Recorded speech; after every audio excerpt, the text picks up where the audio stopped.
안녕하세요. 김교수입니다. 반갑습니다. 반갑습니다. 근데 우리가 지금 갈 길이 많어. 그죠? 바로 봅니다. 소멸시효. 자, 소멸시효 기간인데 금전급부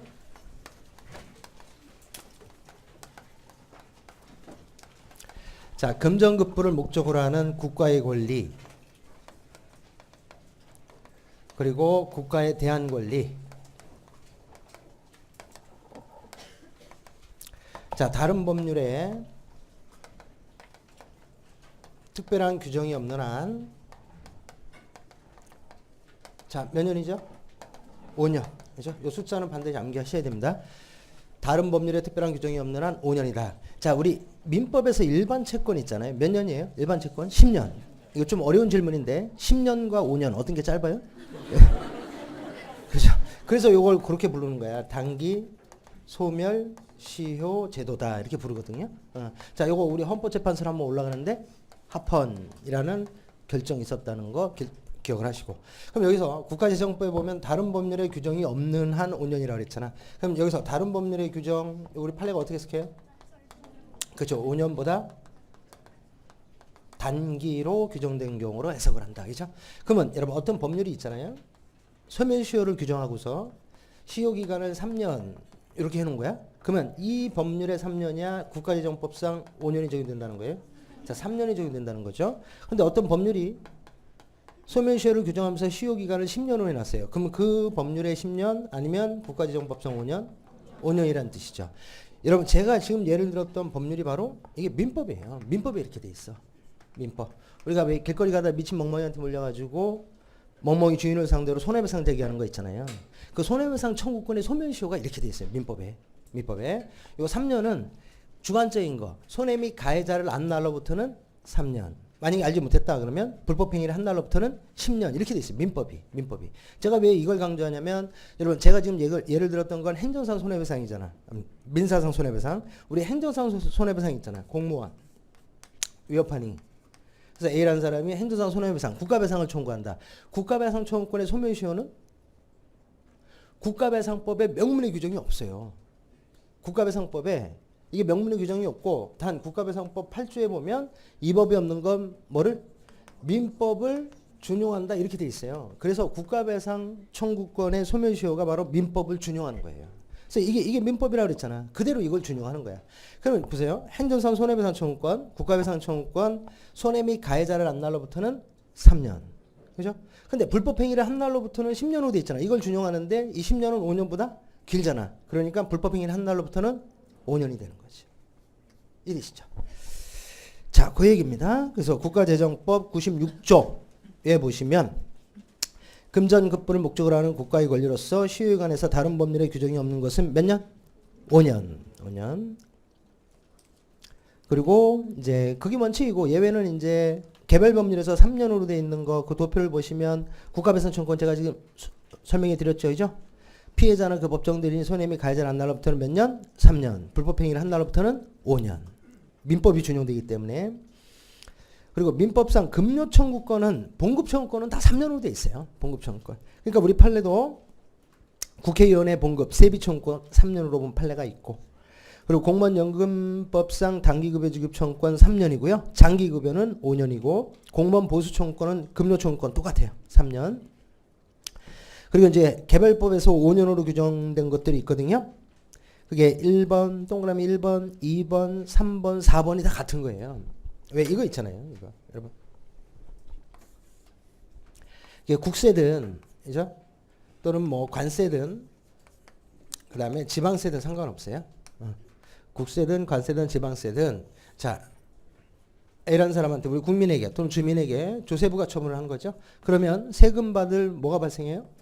권리가. 그죠? 우리는 세금을 내야 될 의무가. 근데 이 권리가 다 5년이에요. 소멸시효가. 그게 이제 국세든 관세든 지방세든 상관없어요. 징수권. 징수권은 소멸시효가 5년으로 돼 있고 자 이런 경우 있죠. A라는 사람이 일단 세금을 냈어요. 세금을 냈는데 나중에 보니까 이게 잘못 낸 거야. 그럼 이걸 돌려받으려고 그래. 그럼 무슨 소송을 제기해요? 조세, 가오납금, 환급 청구라고 하죠. 근데 이걸 다른 말로 부당이득 반환 청구라고 하죠. 요것도 하나의 권리잖아, 이제. 요것도 다 몇 년? 요것도 다 5년으로 통일됐어요. 그게 국세든 관세든 지방세든 상관없다. 그렇죠? 국가가 징수할 수 있는 권리, 국세 징수권, 지방세 징수권 이런 것도 다 5년, 그리고 부당이득 반환 청구권도 다 5년으로 통일됐다. 자, 그런 얘기고요. 그리고 5번에 징발법상 징발보상 청구권도 5년이고 장기급여 지급 청구권은 5년이라 그랬고, 그리고 그 밑에 기타, 그거는 통기타 아니죠, 그죠? 이제 웃지도 않아. 자, 그 공무원 징계권자 있잖아. 여러분들 이제 공무원 되시면 이제 징계도 받을 거고. 근데 여러분, 진짜로 여러분 공무원 되셔가지고 대통령한테 징계도 받고 한번 이렇게 퇴직도 하셔야 돼요. 대통령한테 징계 받으려면 여러분들 승진을 5급까지는 하셔야 돼요. 그러니까 승진 빨리 하시란 얘기야. 그래서 5급까지 승진을 하셔서 대통령한테 징계도 받고 퇴직도 하고 좀 그래. 죄송합니다. 자, 우리 징계를 보면 징계 요구권자가 있고, 징계를 요구하는 사람들, 그리고 징계 의결권자가 있고, 그리고 징계 처분권자가 있어요. 이 세 개를 합쳐서 우리가 징계권자라 그래요. 공무원 징계권자. 이 징계권자에는 이렇게 세 개가 있는 거지. 자, 그래서 예컨대 여러분 징계 요구권자, 우리 법률에는 대부분 징계 요구권자하고 징계 처분권자는 같은 애들이에요. 같은 애들. 그럼 징계 요구권자가 어떤 공무원이 비리를 저지른 걸 발견을 했다. 그럼 징계위원회에 회부한다고 그러잖아. 그걸 우리가 징계를 뭐 한다고? 요구한다고 그래. 근데 이것도 하나의 권리로 보는 거예요. 요구권. 징계를 요구하잖아요. 징계. 근데 이것도요. 요구권 소멸시효가 있는데 이게 원칙이 3년이에요. 3년. 요구권. 그럼 여러분들이 공무원 되셔가지고 죄송합니다.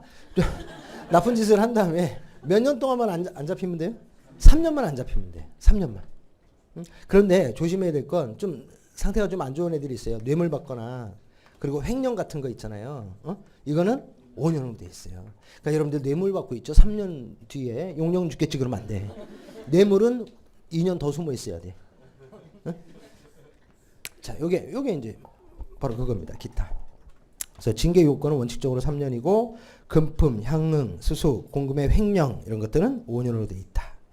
그 이제 요 관련된 문제를 보시면 1번에 다음 지문의 가로 안에 들어갈 뭐 금전의 목적 이거 뭐 5년이죠, 그죠? 됐고 그 밑에 2번 보면 다음 중 소멸시효가 5년인 것끼리 짝지어진 것 그랬는데 우리 그냥 주관식으로 해봅시다. 여러분 국세 징수권 몇 년? 5년. 금품, 수수, 공금, 횡령은 5년. 국가배상 청구권? 그래서 이제 이렇게 나오면 우리가 일반적으로 손해 및 가해자를 안 날로부터는 3년이고 불법행위를 한 날로부터는 5년이잖아요. 이제 이럴 때는 그냥 손해 및 가해자를 안 날로부터 생각하시면 돼요. 그다음에 공무원 보수 청구권은 그죠? 봉급은 다 3년. 공무원 징계 요구권은 3년. 그러니까 뇌물 횡령이 아니라면 3년. 그리고 부당이득 반환 청구권도 5년.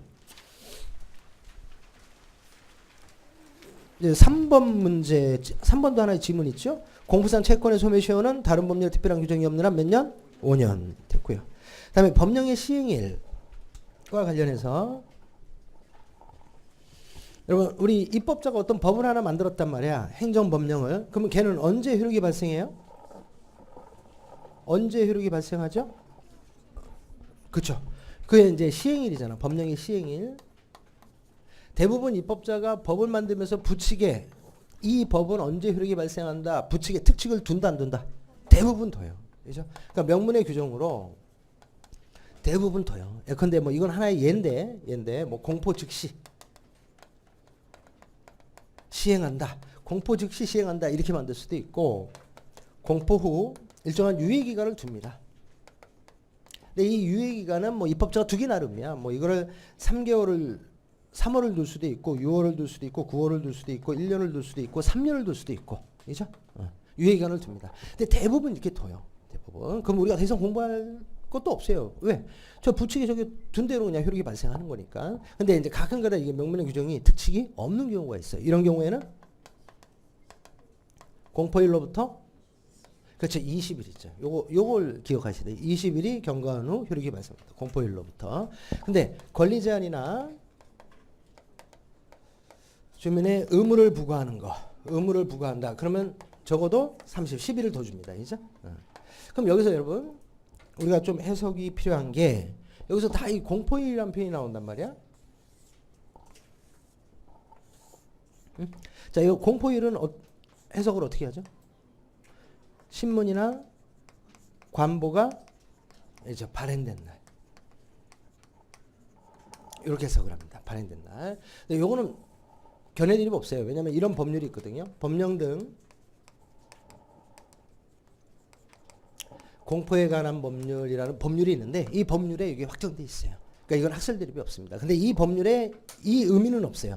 요 발행된 날이라는 요 의미 있잖아요. 이게 뭐냐 그러면. 근데 요거는 이제 우리 판례가 어떻게 해석하죠? 일단 두 개로 나눕니다. 어떻게? 공포일과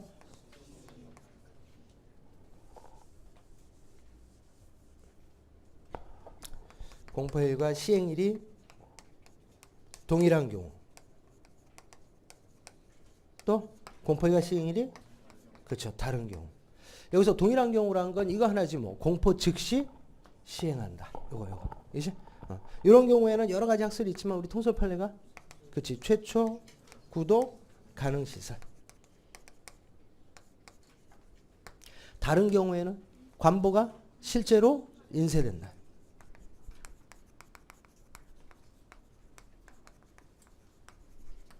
요게 왜 그렇지는 그 이유는 뭐 다 아시니까. 지금 오늘은 숫자 특강이니까 넘어간다. 그죠?